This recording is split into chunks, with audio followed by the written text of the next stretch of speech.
नमस्कार, आप देख रहे हैं आज तक। आपके साथ मैं हूं सईद अंसारी।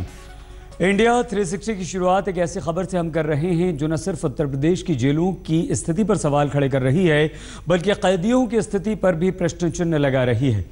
फर्रुखाबाद की जिला जेल में कैदियों ने पुलिस और अफसरों पर जमकर पथराव किया और इसलिए एक बीमार कैदी का वक्त पर इलाज नहीं किया गया, ये वजह थी। देखिए पूरी रिपोर्ट।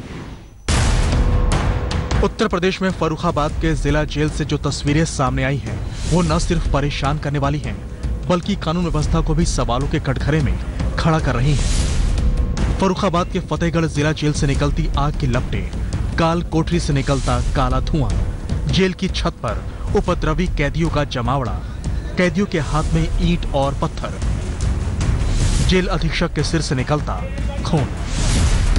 पूरी कहानी जरा विस्तार से समझाते हैं। फर्रुखाबाद के फतेहगढ़ जेल में बंद कैदी इसलिए आग बबूला है क्योंकि इनका आरोप है कि उनके एक बीमार साथी यानी एक दूसरे कैदी का इलाज जेल प्रशासन नहीं करा रहा है। मामला उस वक्त बेकाबू हो गया जब सुबह 10 बजे जेल में बंद अपराधियों ने हंगामा शुरू कर दिया। देखते ही देखते यह विरोध हिंसक हो उठा। पहले कैदियों ने पथराव शुरू किया और बाद में उन्होंने खाने के भंडार में ही आग लगा दी। अरे मेरी गाड़ी कहाँ है? समंदर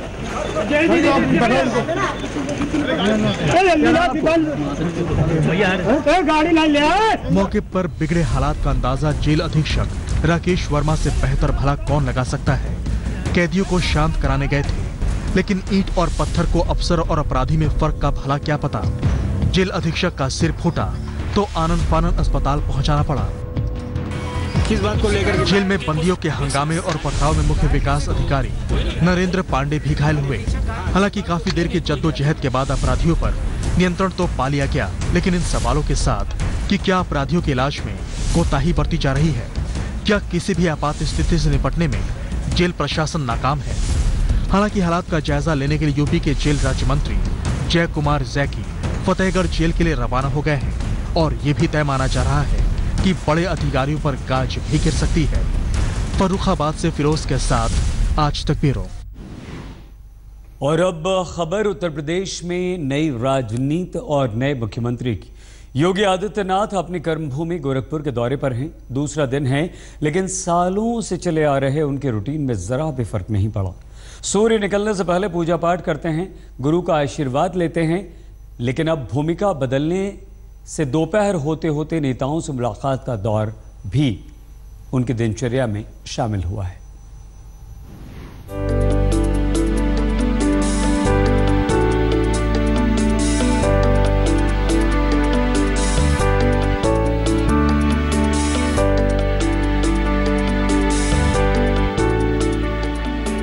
उत्तर प्रदेश के मुख्यमंत्री योगी आदित्यनाथ का नया आवास भले ही लखनऊ में होगा, लेकिन दिल अभी भी गोरखपुर में ही बसता है। अपनी कर्मभूमि गोरखपुर में योगी का दूसरा दिन भी हलचलों से भरा रहा।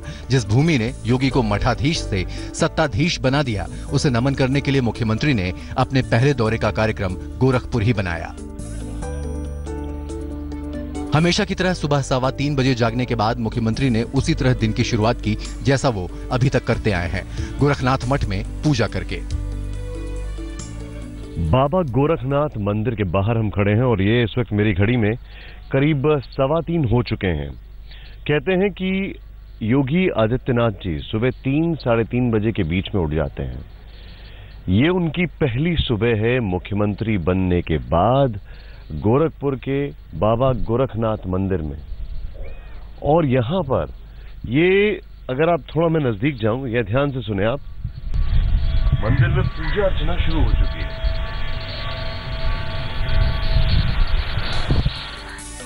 एक एक करके सीएम योगी ने सभी देवी देवताओं से आशीर्वाद लिया। पूजा के बाद गोरखनाथ मठ में योगी ने रोजाना की तरह रुद्राभिषेक भी किया। योगी आदित्यनाथ सुबह सुबह यहां पर दर्शन करते हुए, भगवान शिव का अभिषेक करते हुए, ये कुछ वो चीजें हैं जिनको शायद ये वो कुछ चीजें हैं जिनको शायद जब वो लखनऊ में होंगे तब कर पाना उनके लिए थोड़ा मुश्किल होगा। हमेशा की तरह योगी आदित्यनाथ ने अपने गुरु महंत अवैधनाथ को श्रद्धांजलि अर्पित की। साधक से मुख्यमंत्री बने आदित्यनाथ ने कहा कि मुकाम जो भी हासिल हो, जड़ें तो इसी मठ से जुड़ी हैं, जीवन एक योगी जैसा ही रहेगा। पूजा के बाद योगी सीधे उस गौशाला में पहुंचे जहां वो सालों से अपनी प्रिय गायों की सेवा करते आए हैं। ओहदा और रुतबा बेशक बढ़ गया है, लेकिन अपने गाय बैलों के प्रति लगाव में रत्ती भर का फर्क नहीं आया है। नंदू नाम का बैल आज भी उनका सबसे प्यारा है। प्रत्येक प्रदेश में एक आदर्श गौशाला बनाना और भारतीय गोवंश के संरक्षण और उसके संवर्धन के माध्यम से किसानों के आर्थिक उन्नयन के लिए कार्य करना, ये महत्वपूर्ण है।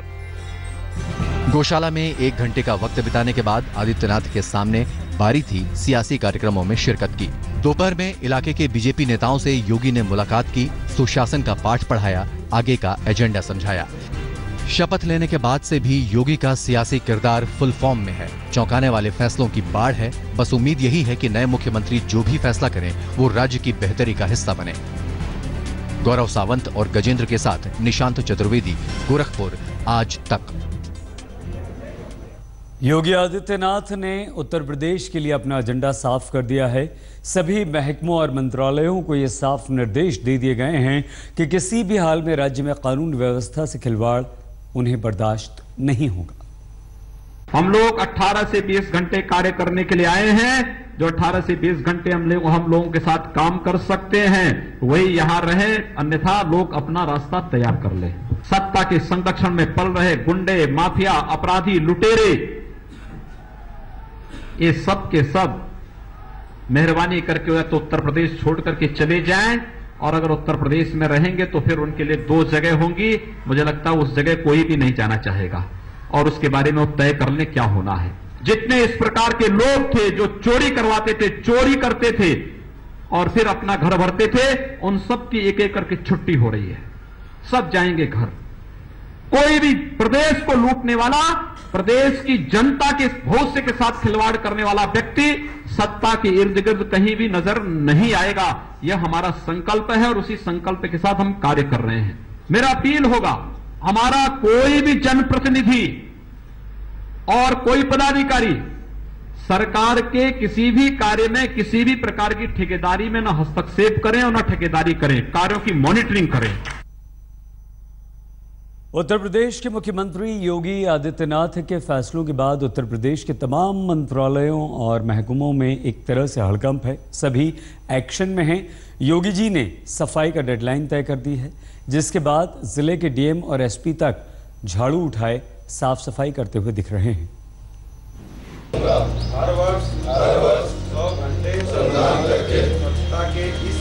योगी आदित्यनाथ के एक एक फरमान का असर उत्तर प्रदेश में दिखना शुरू हो चुका है। मुख्यमंत्री ने राज्य में स्वच्छता अभियान पर जोर दिया और सफाई के निर्देश क्या जारी किया। तमाम जिलों के अफसरों के हाथ में झाड़ू दिखाई देने लगी। अधिकारी प्रशासनिक हो या फिर पुलिसिया, साफ सफाई उनका परम धर्म बन चुका है। तस्वीरें इसकी गवाही दे रही हैं। लोगों में एक जागरूकता पैदा करनी बहुत जरूरी है कि गंदगी ना करें। स्वच्छता के प्रति हमारे माननीय प्रधानमंत्री जी का, हमारे माननीय मुख्यमंत्री जी का, सबका आज के समय में जोर है, लेकिन ये तब तक संभव नहीं है जब तक हमारे लोग स्वयं इसको लेके जागरूक नहीं होंगे। देखिए, हम लोगों ने संकल्प लिया है कि प्रत्येक सप्ताह 2 घंटे कम से कम स्वच्छता अभियान को देंगे, और इसी के तहत हम लोगों ने कई थानों पर, जनपद की पुलिस थाना लेवल पर भी सफाई कर रही है, पुलिस लाइन में भी सफाई का काम चल रहा है। सीएम आदित्यनाथ ने तमाम दफ्तरों और सरकारी संस्थानों में सफाई के लिए डेडलाइन तय कर दी है। अफसरों को डर है कि कहीं खुद सीएम साहब या उनके कोई मंत्री औचक दौरा न कर दे। हालांकि इस डर से उत्तर प्रदेश साफ और स्वच्छ हो तो कोई बुराई भी नहीं, लेकिन योगी के कई फैसले सवालों के कटघरे में हैं। अवैध बूचड़खानों और गैर लाइसेंसी मीट की दुकानों पर सरकारी चाबुक की मार अब मीट कारोबारियों के पसीने निकाल रही है। लखनऊ में योगी सरकार के फैसले के खिलाफ मीट कारोबारियों ने अनिश्चितकालीन हड़ताल शुरू कर दी है। मुरादाबाद में भी मीट सप्लायर्स और खुदरा कारोबारियों को बूचड़खाना बंद होने से परेशानी हो रही है। मंचलों और शहदों के खिलाफ एंटी रोमियो स्क्वाड भी एक्शन में है, लेकिन उत्तर प्रदेश पुलिस की अति कार्यकुशलता कई जगहों पर फजीहत के हालात भी पैदा कर रही है। उत्तर प्रदेश को विकास के रास्ते पर लाने के लिए बेशक जरूरत सख्त फैसलों की है, लेकिन ध्यान यह भी रखना होगा कि इनकी आड़ में बेगुनाहों और कानून की राह पर चलने वालों को परेशानी न हो।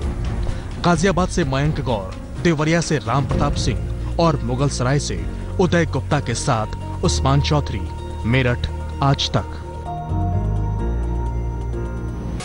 एक तरफ उत्तर प्रदेश के मुख्यमंत्री योगी आदित्यनाथ सब कुछ चाक चौबंद करने में जुटे हुए हैं, तो दूसरी ओर उनके ही एक विधायक एक मंत्री के सामने दिखा रहे हैं अपनी धमकी भरे तेवर। जनता को दे रहे हैं हाथ पांव तोड़ने की धमकी।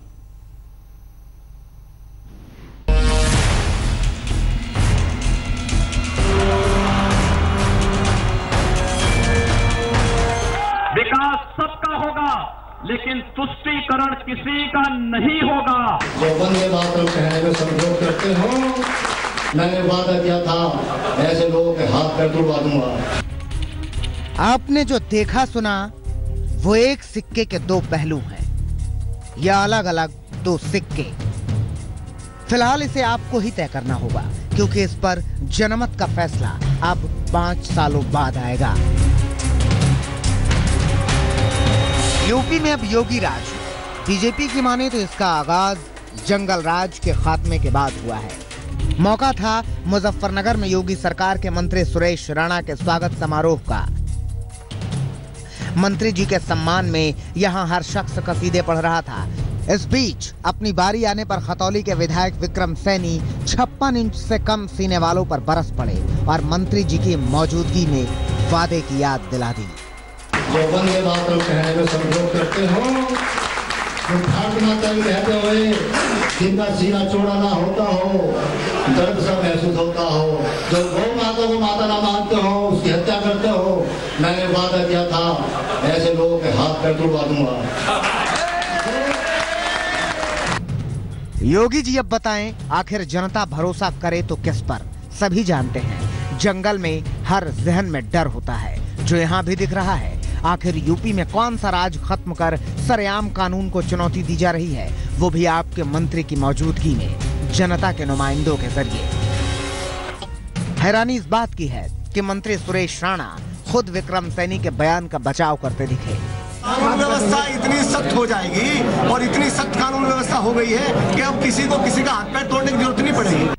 मंत्री जी किस भाव को समझने की बात कर रहे हैं ये तो वही जाने, लेकिन विधायक विक्रम सैनी को अपनी युवा फौज पर भरोसा है। एक हफ्ता पहले बनी योगी सरकार की मंशा पर सवाल करना अभी नाइंसाफी होगी, लेकिन सभी को उम्मीद है कि ये मोर्चाबंदी सरहद पर ही हो, सरहद के भीतर नहीं। आज तक ब्यूरो। और अब खबर शिवसेना के उन सांसद महोदय की जिन्होंने एयर इंडिया के बुजुर्ग क्रू मेंबर से मारपीट की थी, चप्पल मारी थी। सांसद रविंद्र गायकवाड़ अचानक से लापता हो गए हैं। शायद कानून से बचने के लिए गायकवाड़ की ये कोई नई चाल हो। कुछ कहना चाहोगे क्या सर? सर प्रतिक्रिया दीजिए, अपने आप में बहुत गंभीर होता है। बात करेंगे ना। आप चेस क्यों करना चाहते हो? आप फ्लैग देंगे सर, मर्डर केस हो जाएगा ना सर। एयर इंडिया की फ्लाइट में बुजुर्ग क्रू मेंबर पर सैंडल बरसाकर बेशर्मी से उसका बखान करने वाले शिवसेना सांसद रविंद्र गायकवाड़ इस वक्त लापता हो चुके हैं। जब देश भर की एयरलाइंस ने उनका बॉयकॉट कर दिया तो साहब रेल पर चढ़कर दिल्ली से मुंबई के लिए रवाना हुए, लेकिन पहले ही उतरकर कहीं गायब हो गए। अपनी शर्मनाक हरकत की शेखी बघारने वाले सांसद पर शायद कार्रवाई का डर हावी हो गया है। हालांकि शिवसेना के एमपी का तो पता नहीं चला। उधर सांसद रविंद्र गायकवाड़ के भाई जितेंद्र शिंदे का कहना है कि पहले उनके भाई उस्मानाबाद आने वाले थे, लेकिन अब उनका प्लान बदल गया है। हालांकि वो कहां हैं इसकी जानकारी उन्हें भी नहीं है। अभी उन्होंने बोला कि उनका प्रोग्राम चेंज हो गया, तो सबको बोल दो कि भाई मैं आ जाना मुमकिन नहीं है और अब असुविधा हो रही है, तो उसके लिए उन्होंने माफी चाहिए कि भाई सबको असुविधा हो रही है। मैं बात करता हूं, जा चलो। एमपी रविंद्र पर कानून की तलवार लटक रही है। मुमकिन है ऐसे में सांसद महोदय जरूर कानून की काट खोज रहे होंगे। आज तक ब्यूरो।